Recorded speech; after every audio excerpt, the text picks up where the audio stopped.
let's see. So welcome to the Science Circle and our presentations, which we've been doing since March of 2008, as a matter of fact. Pretty much every month, well, at first it was like every month, whatever. And then it became every week for the longest period of time since I can remember. Okay, so first of all, I have to admit that this is actually part one. The reason being is as I got into this, I realized that there's no way to treat this subject fairly in 1 hour. I mean, 1 hour's too short to talk about the history of life and all that good stuff, okay, and even human life. But you'll see what I mean here in a second. And that I welcome, as you all know, I welcome chat and questions and all that. And I keep track of both of this stuff here. And particularly if I say something wrong, well, no, actually, it's kind of the first part rather than the second. But you'll see here in a minute. Okay. Well, and hang on to that because the idea of parts, in other words, which is front, which is back, is kind of an important part at the very beginning. But let's take a look. Okay, so for you guys that have not, raise your hand. There's Gaz. Hi, Gaz. Okay, so raise your hand if you have read the book. Okay, mine, actually, I have a hard copy right here in front of me of the 2004 one that looks like that. The Ancestor's Tale is a popular science book written by Richard Dawkins and then later collaborating with Yan Wong in 72nd edition now after 20 years. And the idea is that the down there at the bottom in small print is that it kind of is a nod to the way that Geoffrey Chaucer wrote about religious beliefs back in the 1300s in kind of a guise of talking with travelers on a pilgrimage called the Canterbury Tales. And that's where this came from. So essentially, oh, okay. Well, good. Then maybe this is new. This was now 2004 was the same time period that the human genome. And Max can tell you that it was actually 90% of the human genome perhaps was worked out and then published. And so this came out shortly after in order to share about, let's see, speaking of sharing, let's see. Thank you, Mike, once again. For people that may be having more trouble here in Second Life, it's the YouTube one is and stuff is perfectly useful there. Okay, so anyway, the book was about human evolution traced back to the beginning of life, which basically stops just like the Chaucer's Canterbury Tales at different parts along our twig of the family tree when there was convergences between what's called clades, and I'll talk about that here in a second. Okay, so the idea, and this is a very complicated little slide. Well, yes, now syzygy, the reason why there were so many editions is because it's printed in a lot of languages. So essentially it had to be then translated and also for different types of media. So you got online like Kindle and paperback and hard copy and et cetera, like that. So that, but the reason, of course, there was pretty good demand for it because it talks about the discoveries of the genetics of human beings and then of comparative genetics of other living things. And so it's exciting to see how everything's related. Now, speaking of everything related, this is a slide you can talk about for just about an hour, but let's take a look at what we got here is that this is in a spiral. Now, notice that this is a logarithmic scale. So that's not to scale. There was a lot of history before we found fossils. And so what you've got is you've got everything back to the when the moon and the Earth, um, when a planet, hypothetical planet Thera, about Mars-sized collided with the Earth and created the moon, and then you've got life forming as soon as things cool down enough to be below, boiling water. You've got life forming, and you've got the first actual split, if you want to call it the mo the Luca, the farthest back universal common ancestor. And I'm trying to remember what the L part stands for. But basically it's the universal common ancestor of all life that split there with between bacteria and archaea. And then you had photosynthesis. Yeah, there you go. Last common universal ancestor. Da, da, da. And then you actually had photosynthesis, which is cool. And now you're talking about a bit more of the stromatolites with cyanobacteria. So you had microbes on land and then an oxygen atmosphere. So let me show you the next slide real quick, and then we can go over some of the other stuff. Here's what Earth looked like long ago. If some alien had come by, particularly on the left, as you go, there's no way in hell that I'm Haiti. No way in hell that I'm going to land there, or that there would ever be life there, unless they knew something about evolution of planets. And so long ago, by the way, that's the moon there. So the moon has been, yeah. You remember those things? Okay. So, oh, definitely. Yes. Okay. So essentially, you've got Venus, somewhat, except that that's actually the moon, because the moon has been moving away from the Earth since its early beginning. And once the Earth then cooled down, if you look over on the right, what do you see? You've got the moon that's further away. You've got volcanism, but what is down there in the lower part? And it's still receding from us, absolutely, 2 centimeters a year. What do you see in the water there over to the bottom right? And somebody said it earlier. Oh, receding heroin thing. Yeah. Okay. That's those are stromat. Yeah, there you go. Stromatolites. Yeah. And so what you have is these big conglomerations of cyanobacteria, and they're still around. You can see them in, or at least I don't think they're live, but Max, help me out. Northwestern Australia, you can see them, um, fossils or whatever, stromatolites from back in that time period.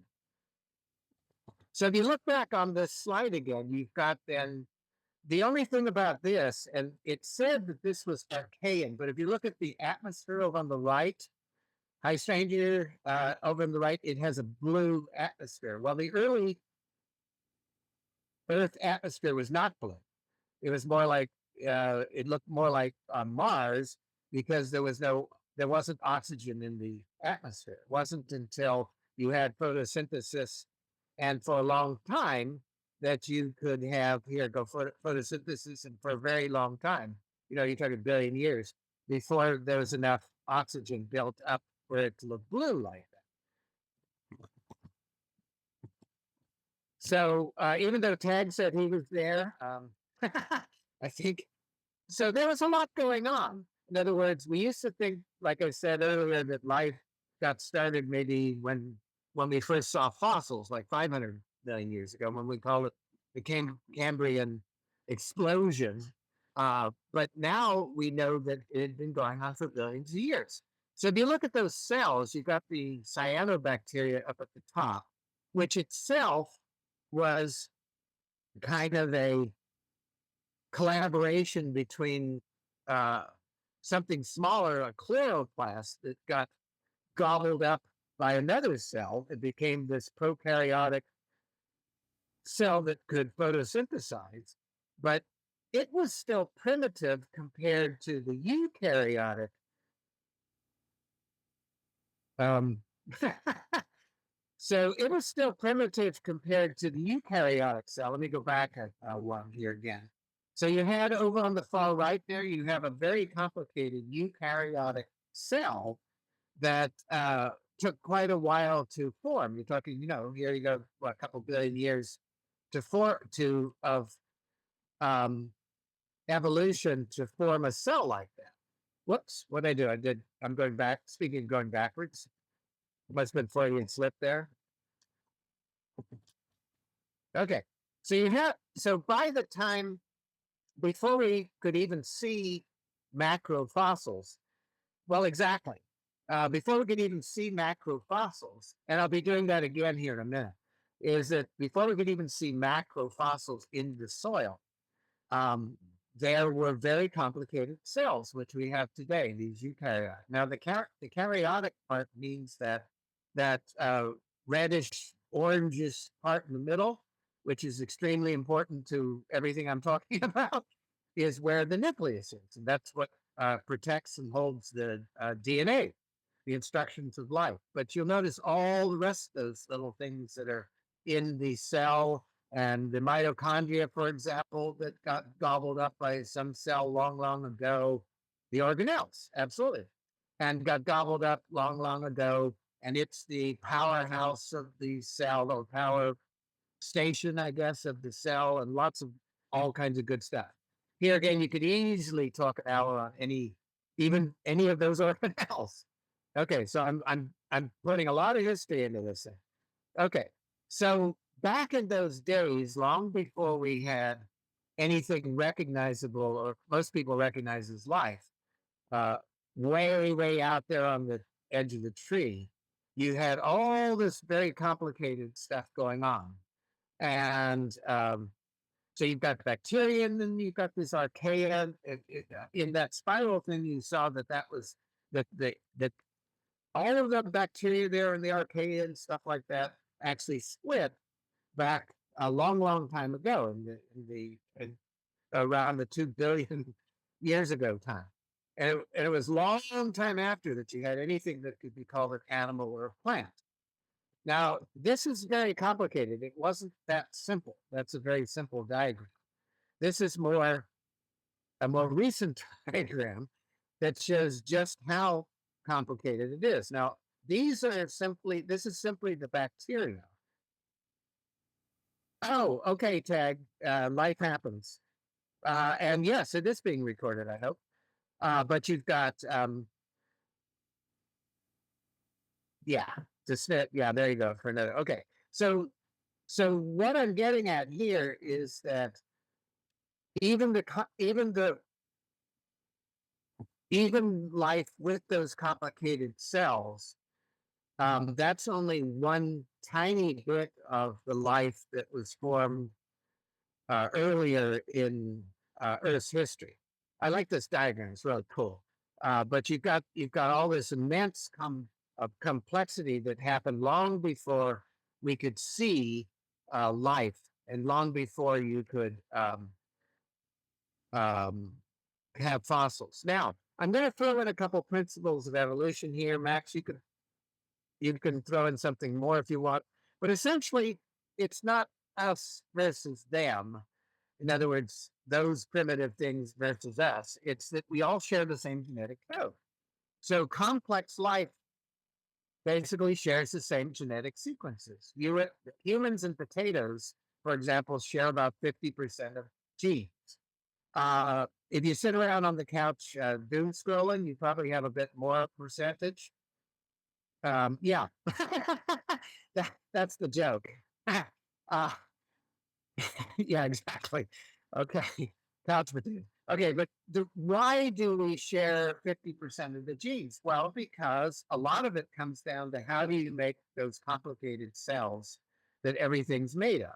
And then the rest is just, well, a diversity of cells, and hopefully they're all working together if they're not cancers, that sort of thing. And before they kind of planned obsolescence break down and all that stuff. Yeah, you're 50% French fry. Exactly. Except you have to count the oil in there too. Um, okay. Well, but if you're not from France, it could be a Belgian fry. or something, which I think is where they started at the beginning. Okay. So anyway, now let's take a look. The other people, the other types of or home fry, exactly. There you go. Okay. So one of the things that you sometimes hear is that when you look at something as complicated as the eye, um, that people say, there hasn't been enough time for eyes to look at how complicated eyes are. Um, mayonnaise. Okay. So the eye, okay, hang on a second. Let me go down to here. Okay. So yes, there's been way more time to, yeah, I'm more of the um, chips and what do you call it, fish and chips with the vinegar type. Okay. So there's been lots and lots of time for evolution to occur. Look at dogs in a short period of time. That domestic dogs that we've wanted little, everything from huge Great Danes and whatever down to little things you hold in your hand, that sort of thing. Um, but let's look at one of the basic things, which is natural selection. When we say natural selection, it's not domestic dogs, which we then breed to make it look like something we want, or plants that make it look like something we want, or yeah, breeding nacho chips. Never mind. Okay, so but natural selection basically means is that there's a lot of mutations. Some of the mutations are fatal, not good, meaning that you're probably not going to reproduce with fatal things. Unfortunately, some of those fatal ones occur in babies, which mean they never get to adult. Some mutations do nothing because they're in genes and other parts of DNA where they're not expressed in that particular animal. Um, so they might be fatal in some animals, but not in others. And then you basically have what natural selection is that, yeah, okay. And then so you have these mutations, and if some of them lead to enhanced survival or um, being chosen to reproduce, pass it on to your progeny and stuff, then those, as long as they're in the gametes. Now, Max, correct me on that one. Do they have to be mutations in the gametes, or is it just, in other words, I would think that there'd have to be ones in the gametes in order to be passed on, but not all life has gametes, obviously. Okay, yeah. There we go. Mutations in the gametes, which can then lead to a change in the characteristics of a species. They don't have to be, but they can. Okay, now when we say primitive, when you look at, say, okay, so now the crocodile, let's say, for example, you're in a swamp, crocodile grabs your foot, starts dragging you to the water, and you start talking to the crocodile and help um, kind of get his attention there. And you say, oh, could you show me like your 250 millionth great grandfather? And the crocodile shows you a picture that looks nearly the same as the crocodile. And the crocodile says, well, yeah, but I'm more handsome than, my 250 millionth great grandfather. But then he says, well, can you show me your 250 great grandfather? And it looks a lot like the crocodile, which is a lot different than you. What I'm basically saying, trying to make a funny of it, is that organisms adapt to the environment which they live. They're no more primitive than we are. It's just that they may be less complex, less adaptable. Um, yeah, exactly. Okay. And hi, Bell. Good morning. Good afternoon. Whatever. Okay. So a clade then, and I got to keep moving here. A clade then is organisms that believe to have been evolved from a common ancestor. So there's several ways to look at um, evolution that we need to look at first before we can understand it. Well, yeah, they're Dolly. That's a good refinement. In other words, they're just fine being a crocodile in the environment which they're in. They may not live very well in a high-rise building in New York City, although people have weird pets, so maybe they live pretty well up in New York, Right, so whatever, but not on their own. Okay, so anyway, here's the idea of a common ancestor. So uh, this is a very simplified family tree. Obviously, people perhaps have more kids than two, although nowadays actually they're having fewer. But the idea that some people don't reproduce, progeny don't reach adulthood, and then there's all the different pressures, which predators, competition, uh, climate change, barriers like mountains or hot or cold or deserts ah, or changes in migration where their food goes away or loss of habitat. You'll find that in some of the extinctions as well, which I'll go into. So for humans, if you actually trace it back, this is only 5 generations, but if you trace it back to about 200,000 years ago, you'll find that everybody alive today is related to a male and female back then, sometimes called mitochondrial Eve and mitochondrial and whatever Y Adam, that sort of thing, back around that time period.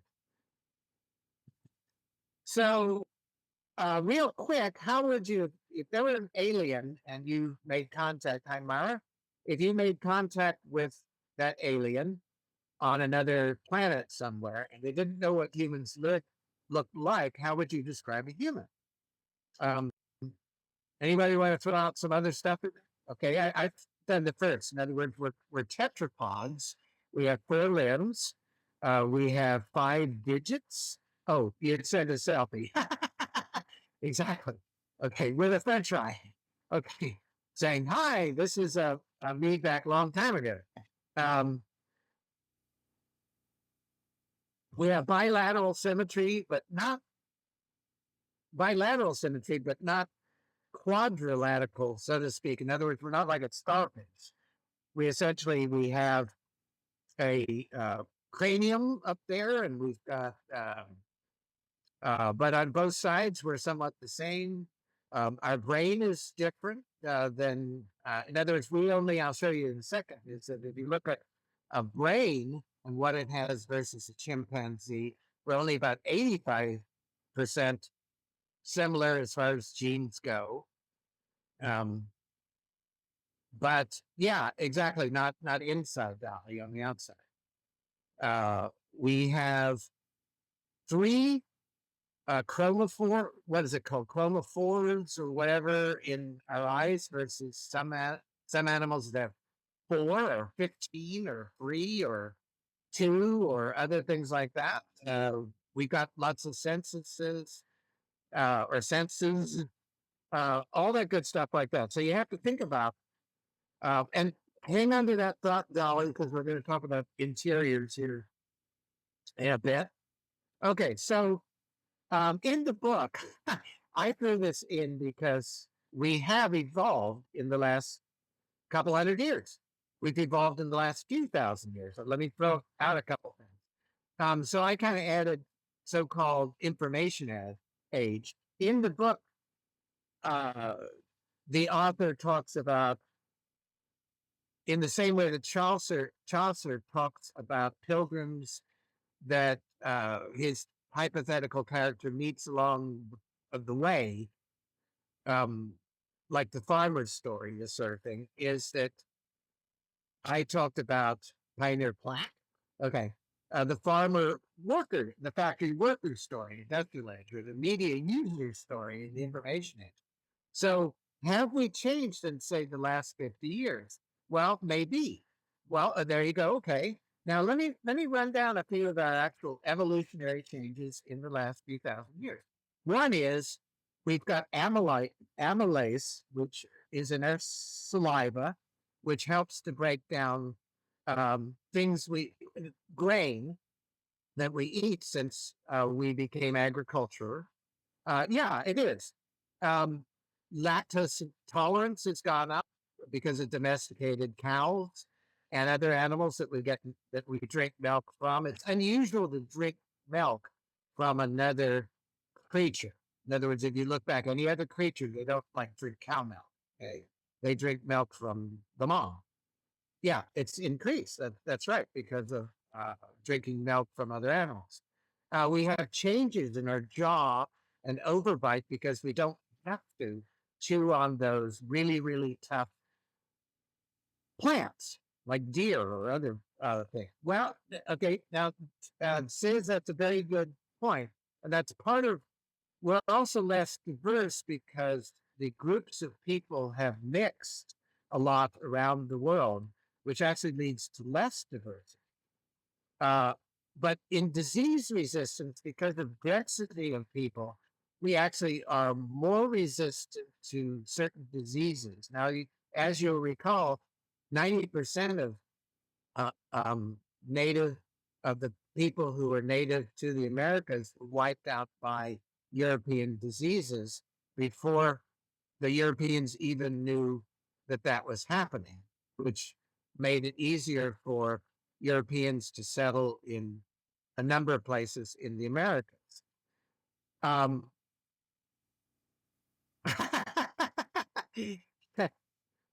funny, Tom. Okay. But on the other hand, well, or at least 2.5%, maybe something like that, but not the same 2.5% that I have. So, for example, we have a number of genes from Neanderthal, which actually help us and hinder us in a number of ways. That's a whole presentation on its own. But my argument is we have more disease resistance because of our mixing with different people. Yeah, okay. Hang on to that one too, because I don't talk about that one here. But like I said, this is kind of like part one. I'd love to do a part two, which covers history a little bit later history, like closer to us. But my argument also is that because we've become more antiseptic in our lifestyle, in other words, we sit inside this clean house, don't even know that carrots grow in the ground, um, all of that sort of thing, is that we probably are less resistant to some diseases which are found in the soil. There's all kinds of, because we don't get out and garden. You know, we have really clean houses and all that sort of stuff like that. So actually, they found, with kids, if you actually let them go out and play and eat dirt or whatever kids do, that they're probably better resistant against allergies and other stuff than if you just keep them in the house, planted next to a TV, um, and in an antiseptic home. Our heights increases. We have changes in, well, particularly this. Yeah, we have changes in uh, uh, uh, females, changes in males, changes in mate selection, all of that within the last few thousand years. So the Neolithic, in other words, Stone Age, so to speak, thing only goes back about 400 generations. So let me follow this back further. In other words, this is within the last few thousand years. Well, how have we evolved over the last hundreds of thousands of years? Well, now there's one of the things, if you read about human culture, is that is that a lot of times for women who are expecting, in some countries they'll eat iron rich soil because it's iron rich. In other words, if people have or if you have an iron deficiency, that actually can help. Well, now I always, when I go out to let the chickens out in the morning and when I'm gardening, I always wash my hands. In fact, medical people will tell you, Tag, back me up. Medical people will tell you that washing your hands is probably one of the best things you can do. That doesn't necessarily mean you don't want to go outside, but you can carry a lot of stuff on your hands that shouldn't be going in your mouth. Yeah. Yes, is in other words, it's not topsoil. It's in the case of iron rich or other types of nutrients which are in the soil. Okay, and that's one instance. Okay, so now if you look at, I thought nobody's laughing at the video. I mean that image. I thought this was yeah, I thought this was very very funny because actually what I read from an Australian, yeah, it's hilarious. Okay, I find it that way because this is actually a very common meme, except I've never seen it like this, where you've got uh, the person in the middle, which may be 100,000 years, and you've got then you get more bent over as you get more work and technology and stuff like that. And actually, in the Australian Museum on Human Evolution, it said that the average height of someone back in the time of the Neanderthals, 40,000 years ago or so, was actually about 6 feet. And more diverse diets and stuff like that. Um, and let's see, okay. And then actually, the other thing, other than just being related with the mitochondrial Eve, in other words, Y and X chromosomes, 200,000 years ago, there were a couple times. One was 800,000 years ago, and another around 70,000 years ago, where we were almost wiped out because of climate. And 70,000 years ago, there was a bottleneck down to about 1,000 breeding couples of people, period, on Earth. So we were essentially almost wiped out, just like other animals at the time.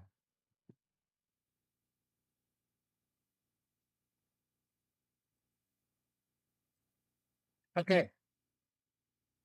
Well, Dolly, now that's an interesting thing about that. If you read about some of the skeletons and stuff they found down in South Africa and up in Northern Africa and places like that, you'll find that they were by the sea.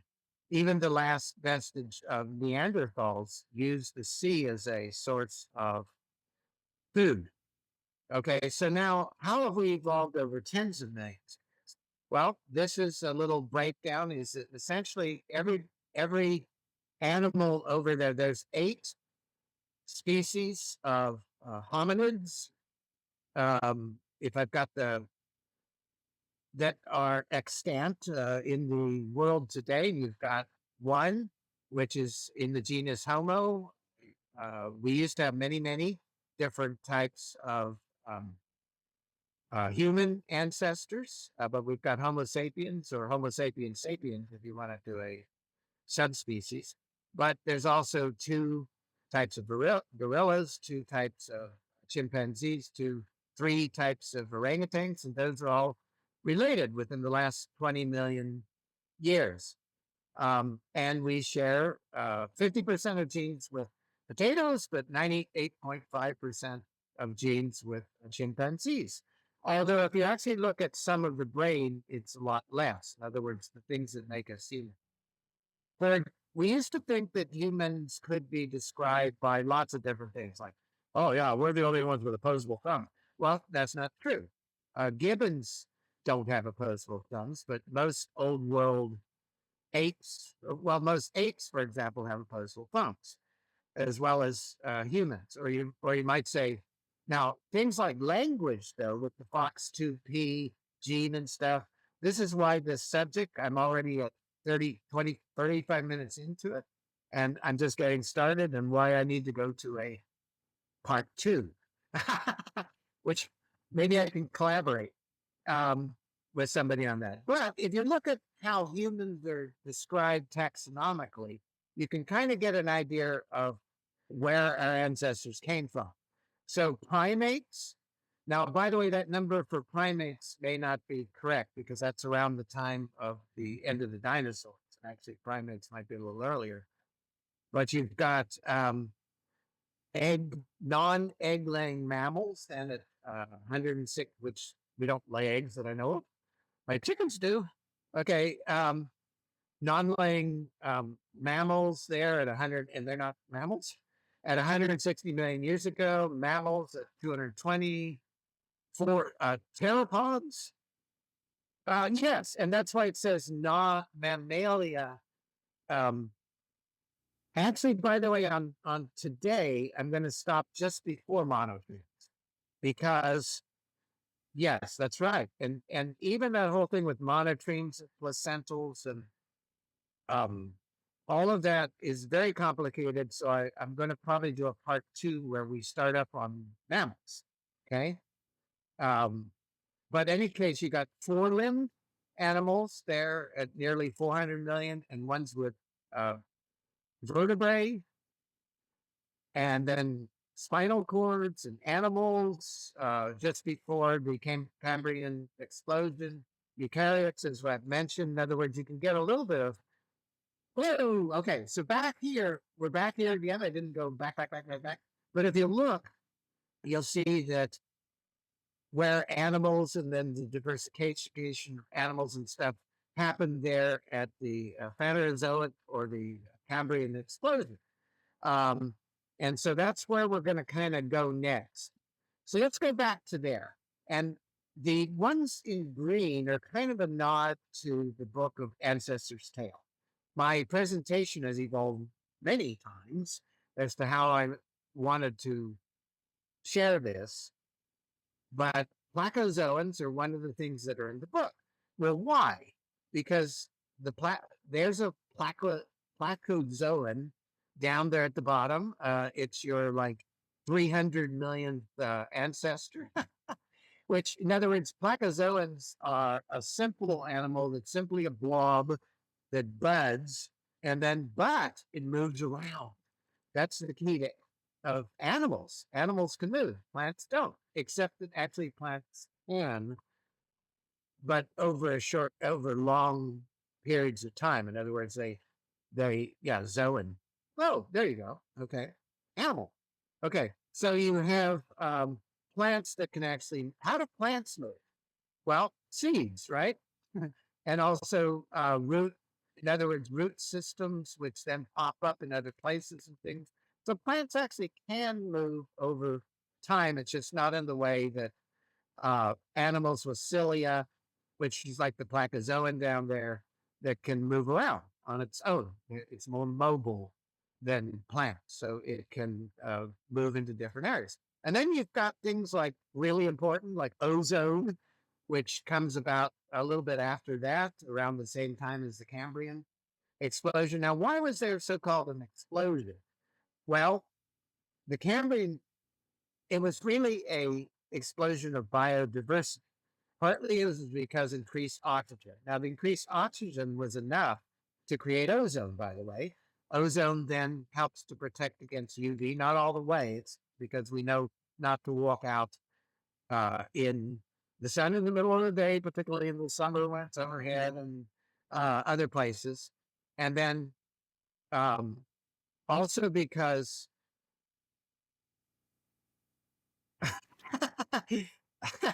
okay, I'm not sure I'll go there right now. Okay, so anyway, um, so you have increased oxygen, it creates ozone, and then there's also, because of the biodiversity, there's an evolution in vision, predation. So essentially, I heard it described as evolutionary arms race that basically led to skeletons and things that made fossils.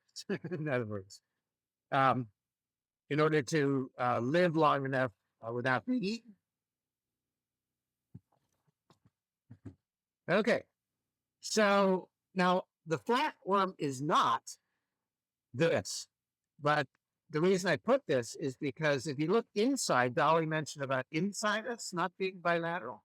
Well, inside us is very complicated, a lot more complicated than on the outside.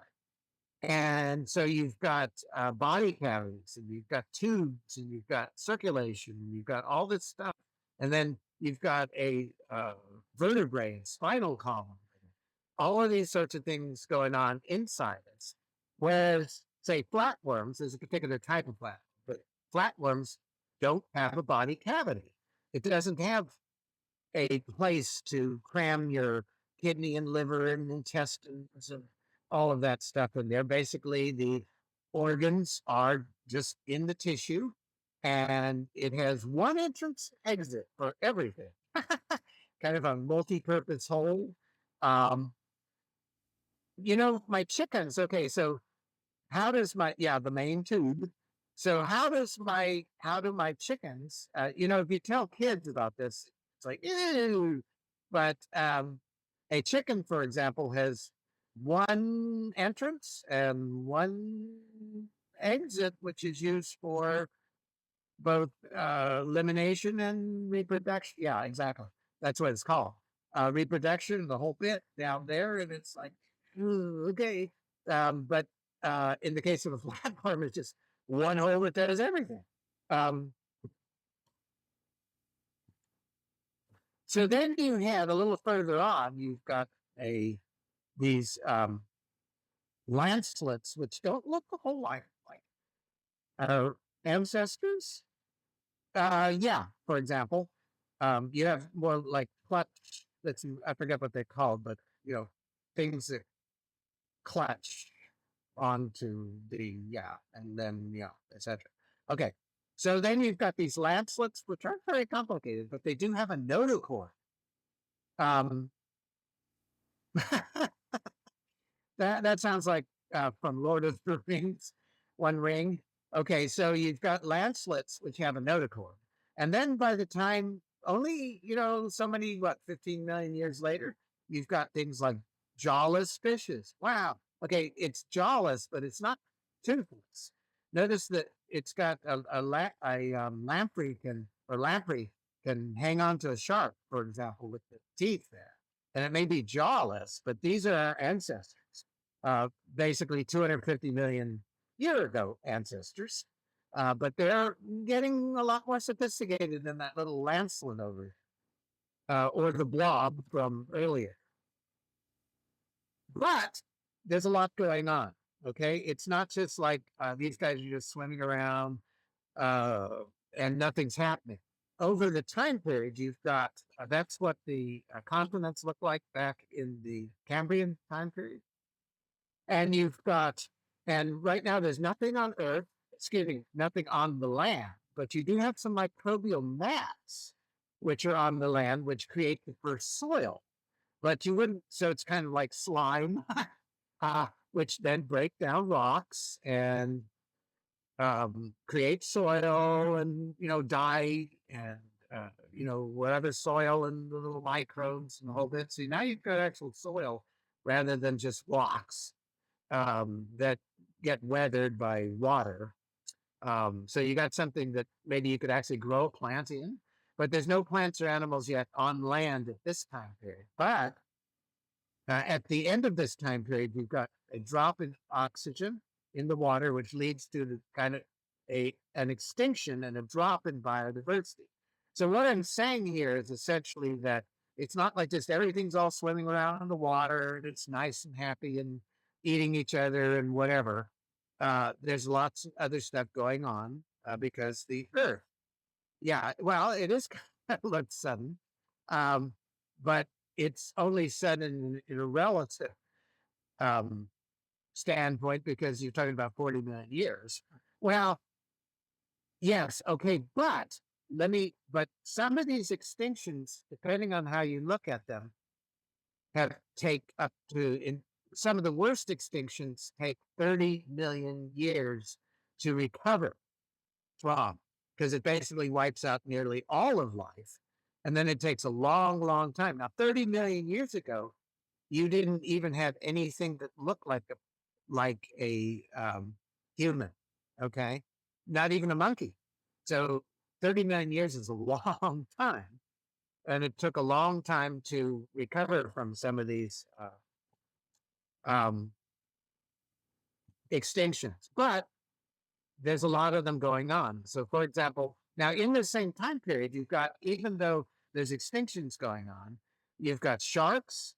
Here again, a shark doesn't have bone, but it has cartilage. It doesn't have a swim bladder, so it can't control floating. It basically sinks. Whereas some of the fishes that um, evolved in this time period had swim bladders, even the jellyfish, so that they could go down when needed during the day and then up at night to feed off of the phytoplankton and then down again. In other words, through the column of water in order to find food. Um, and then you've got ray fin fishes, which are like every fish except for the ones which are lobe fishes, which are like, there's only a couple lobe fishes around these days, and one is a lungfish. So our 185th millionth generation was a lungfish. And those little things that instead of fins, they actually started developing what looked like legs. And that's essentially, and they could breathe for short periods of time out of water when they went from one tidal pool to the other. Um, well, yeah, the fishes became really, really aerodynamic or hydrodynamic, and they were very well adapted for going fast in the water. And sharks are really good at that sort of thing. And they can go as fast through the water as some animals on land, right? I'm not sure how fast a shark can be. Whoa, there you go, Max. Thank you, thank you. I was hoping you'd help in some cases here because, like I said, there's a lot of stuff all thrown together. So lungs, the whole idea of lungs. Yeah, the whole idea of lungs there with swim bladders and lungs. By the way, in some animals, those lungs or swim bladders are also used for hearing. In other words, they can pick up not like a ear, but essentially they can pick up vibrations and other stuff going on in the water because air is more sensitive to that than water, and so they can be used partly for hearing as well. So now you're down to 450 million years ago, and you've got some really big extinctions going on. Yeah, there you go, Sis. Okay, that's a good point. The benthic type of animals and stuff like that. So now you've got an extinction going on here, which actually is the second worst since this whole Phanerozoic era. And because of cooling and then falling sea levels, glaciation, it killed off 85% of the species, including 60% of marine genuses, genera. So it's like you're going along and all just, hey, look at all my progeny and cousins and all that, and we're just doing great. And then all of a sudden it's like, oh darn, boom, everybody you knew is all dead, and only certain groups live. About 15% of species live, and the Earth kind of breathes a sigh and goes, okay, well, 15% isn't zero, and so let's see what we do. Now, one of the things about extinctions is it also wipes out a lot of niches, so that you often get these then diversifications, rapid diversifications after extinctions, and that leads then to a different look to animals on Earth. In fact, actually, the reason we're here and the dinosaurs aren't giving this presentation is because of the extinction that happened 66 million years ago, even though it wasn't as bad as this one. Okay, so now the other thing is, okay, in this time period, the Silurian, that's what the continents look like. It was the age of fishes. Fishes were just going great guns at this time period, and then you got the microbial mats that created soil. Well, now hang on a second, sis, because you're not necessarily a triceratops, because that's a sauropod. You're actually a synapsid. There's a difference. And I'm coming up to that here in a minute. But on the other hand, triceratops, which actually, well, yeah, you're also standing, which is something that we do. But it's not incorrect to say that triceratops and us share the same common ancestor. That's what we do share. So you're right. But you're not a triceratops. By the way, Triceratops and Tyrannosaurus rexes came toward the end of the period before this last big extinction in 66 million years ago. So that's why they're so prominent. We like them and all that good stuff like that. It's because, hey, they're easier to find. Yeah, the Cretaceous, which we're coming to. Okay, so anyway, uh, this is this time period here in places that we don't recognize quite as well. But notice that plants evolve leaves and roots and seeds, all that good stuff like that. Now, at around this time period, 340 million years ago, in fact, if you look back here, you're talking about in this, just after the Devonian time, is that you have amphibians. In other words, kind of the age of amphibians. But notice something interesting going on here is that in humans, as well as in some animals, we look a lot like juveniles. In fact, there's kind of the proportionality between head and body and in juveniles versus adults for humans. So we don't change a lot between our juvenile stage and our adult stage. In this case, adult means a stage where you can reproduce.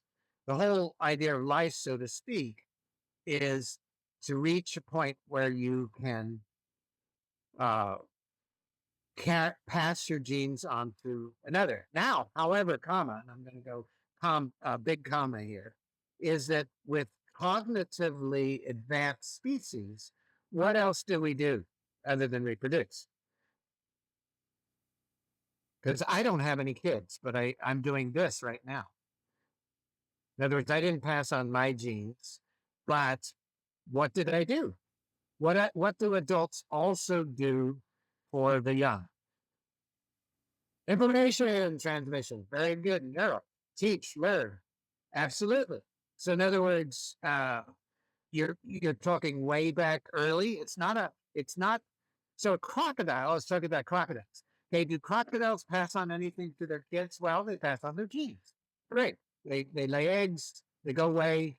Hopefully the little crocodiles don't get eaten, that sort of thing. But if you get into mammalia and even avians and whatever, yeah, teach them to feed, teach them to survive.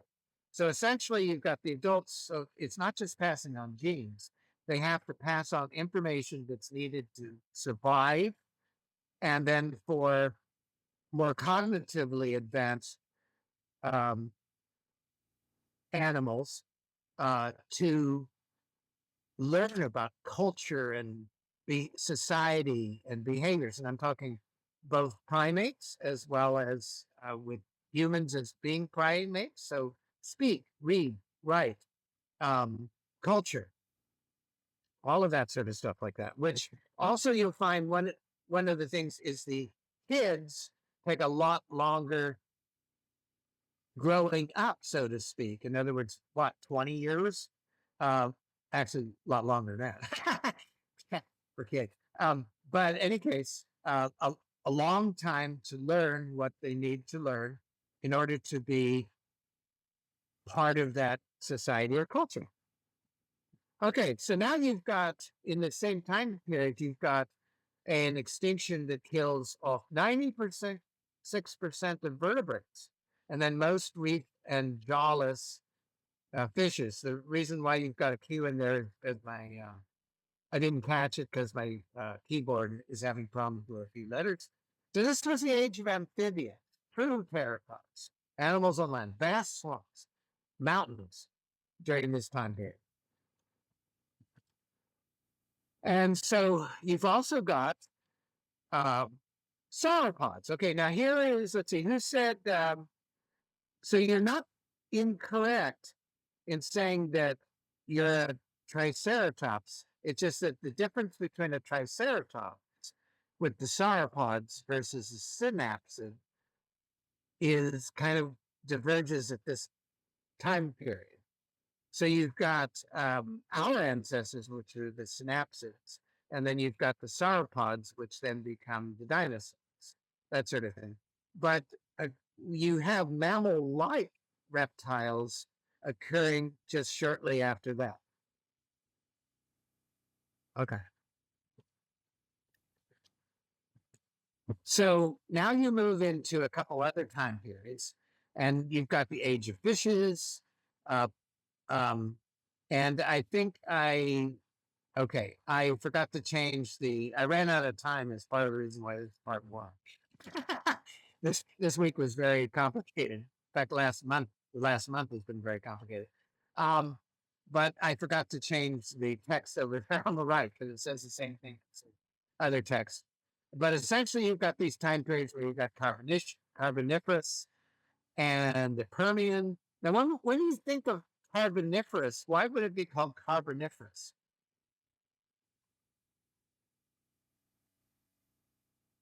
Anybody know that? Oh, by the way, some of our presentations have led straight into this. In other words, where we've had the museum visits with the dinosaurs and stuff like that. I think what I'll do next time around is kind of